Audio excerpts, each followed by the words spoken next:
Dahshat. Onasini urgan shaxs 5 yilga qamaldi. Sudda ochilgan dahshatli sir. U erkak emas, ayol ekan. Bugungi dasturimizda insoniylik qiyofasini yo'qotgan kimsaning qilmishi va uning ortidan ochilgan aql bovar qilmas haqiqat haqida so'z yuritamiz. O'z volidaye muhtaramasiga qo'l ko'targan, hammani g'azabga keltirgan shaxsga nisbatan sud hukmi o'qildi va u 5 yilga ozodlikdan mahrum etildi. Ammo tergov va sud jarayonida shunday bir fakt yuzaga chiqdiki, buni eshitib butun tarmoqlar larzaga keldi. Ushbu tezkor va shok videoda quyidagi tafsilotlarni ko'rib chiqamiz. Mudhish qilmish. O'z onasiga zulm qilgan bu kimsaning voqeasi qanday boshlangan edi va u nega bunday jirkanch ishga qo'l urdi? Odil sudlov. Jinoyatchiga berilgan 5 yillik qamoq jazosi tafsilotlari va adolat qaror topdimi? Aql bovar qilmas sir.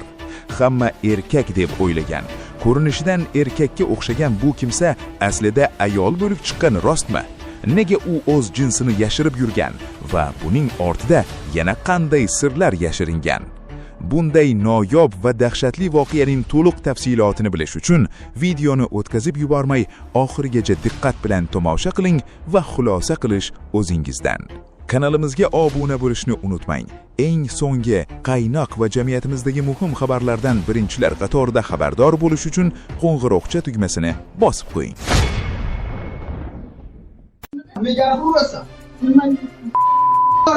Bir yarim hafta oldin onamdan ko'nglim juda qattiq ortib qo'ydim. Ijtimoiy tarmoqlarda tarqalgan ushbu video ko'pchilikning g'azabini keltirdi. Tasvirlardan ko'rishingiz mumkinki, fuqaro yoshi katta onaxonga tajovuzkor xatti-harakatlarni amalga oshirgan.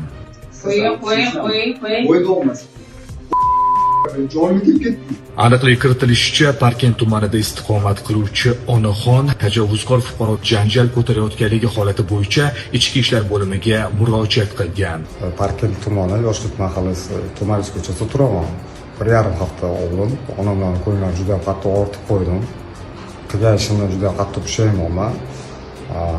Tekshirishlarni o'tkazdim. Holat bo'yicha o'tkazilgan surishtiruvlar davomida onaxonni tajovuzkor fuqarodan himoya qilish maqsadida himoya orderi taqdim etilgan. Ma'lum bo'lishicha, videodagi fuqaro ruhiy asab kasalliklar shifoxonasida davolangan. Xudosi masala yo'q qildirmasdan qo'ymaysan. Ayni vaqtda holat bo'yicha ma'muriy javobgarlik to'g'risidagi kodeksning tegishli moddalari bilan ma'muriy bayonnoma rasmiylashtirilgan. Holat bo'yicha qonuniy qaror qabul qilinishi uchun to'plangan hujjatlar sudga taqdim etilgan. Bu haqda Parkent tuman hokimligi o'zining rasmiy Telegram kanalida ma'lum qildi.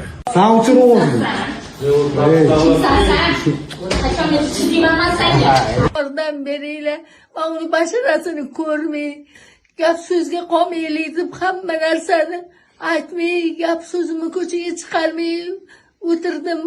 Bo'lmadi. Shunda endi hozir 38 ga chiqqan bo'lsa, shuncha yillar davomida tuzuy bo'lmagan inson endi tuzuy bo'lmaydi. O'zbekiston Respublikasi Ma'muriy javobgarlik to'g'risidagi kodeksining 34-moddasi tartibida uzr kesib 5 sutka ma'muriy qamoq jazosi tayinlansin. Jazo o'tash muddati 21 may 2026 yil soat 15:20 dan boshlab hisoblansin.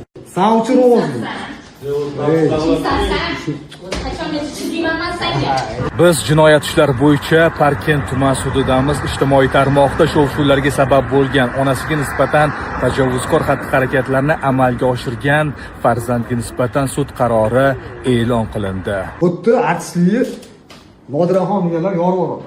Artistlik. Men Navro'zaxonim buni ham yorib oladi. O'zbekiston Respublikasi Ma'muriy javobgarlik to'g'risidagi kodeksining 34-moddasi tartibida uzr kesib 5 sutka ma'muriy qamoq jazosi tayinlansin. Jazo o'tash muddati 21 may 2026 yil soat 15:20 dan boshlab hisoblansin. Qarordan norozi tomonlar 10 sutka ichida apellyatsiya tartibida shikoyat berish muddati o'tgach, qaror chiqarilgan kundan e'tiboran 6 oy muddat ichida kassatsiya tartibida Toshkent viloyat sudiga shikoyat berish yoki protest kiritish belgilangan. O'rtoqlar, ozgina adashib qolamiz. Hozir hamma Parkentga chiqyapti tumanga. Bu qiz bola ekan-ku, o'g'il bola emas. Ismi Zumrad ekan, menga kelayotgan ma'lumotlarga ko'ra. Bugun kutamiz. Viloyat ichki ishlaridan, Parkent ichki ishlaridan iltimos qilardik chora ko'rishni. Bo'lmasa ertaga boramiz, o'zimiz ichki ishlar bilan bog'lanamiz, birgalikda borib chorasini ko'ramiz buni. Har bitta haqorati uchun, har bitta qilinayotgan ta'ziyat uchun, bosim uchun javob beradi Xudo xolasa. Hammaga rahmat, ma'lumot yetkazayotganlarga joningiz sog' bo'lsin. Yili ruhiy kasalliklar bolnitsasiga shaxsan o'zim olib bordim. Ular qarab berishdi. Sentabr olib borgan bo'lsam, fevralda chiqib keldi. Bu ruhiy kasal emas dedi-da ular. Chunki normalniy gapiryapti bizga dedi. Bu holat bir kunda emas, yillar davomida shakllangan. Shunga qaramay yolg'iz ona farzandi ustidan hech qanday arz qilmagan, hatto boshqalarning ham aralashishiga yo'l qo'ymasdi. Pichoq bilan tahdid qilingan paytlarda ham u sukut saqlaganini aytmoqda. Ko'rganinglar endi u bitta lavha o'shanaqa. Pichoqlar tilib tashiyman, mana bunaqa tilib tashiyman deydi. Ana tilib tashiysan qo'y, endi unaqa qilma, kun ko'raylik deyman. Buni bir yaxshilik bir narsasini ko'rmadim-da. Ani kichkina qizim sal shustriroq milisaga telefon qilar edi, 102 ga qama qo'ydirdim. Endi bu safarda jonu jahonimdan o'tkazib yubordi balam. Bilasizmi, shu paytgacha ham o'zim milisa chaqirib milisaga berib yuborsam ham ketidan g'alati bo'lib qolardim-da. Shu kecha kunduzda ham shunaqa bo'lardim. Bu oxirgi paytda rosa yomon bo'lib, quturib bir bola bo'lib ketgandan keyin rahmim ham kelmadi. Ikkala qizim turmushda, qizlarni keltirmaydi. Lekin ular nari tur, beri turdi, bir bola qilmagan. Yaxshi. Endi yeb ichar, bemalol hammamiz ishlaymiz, toparman, tutarman, unaqa bir nima yo'q. Yeb, ichib, kiyinib, yaxshi yurgan. Mana ba'zi bir odamlar misol uchun aytadi, "Ha, bir bola ta'sir qilgan, hech nima ta'sir qilmagan. Hamma narsa aytgani qilingan."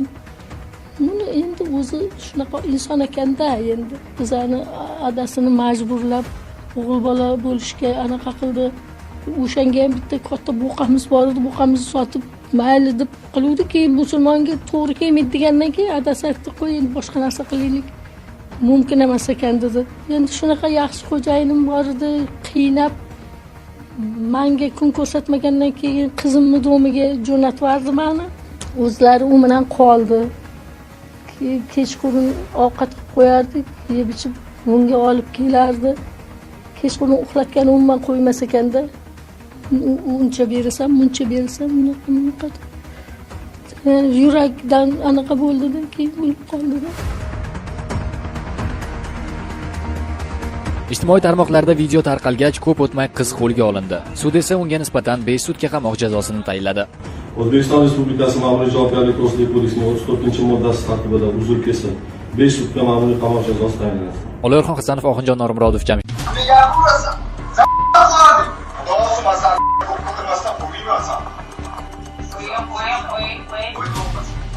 Assalomu alaykum.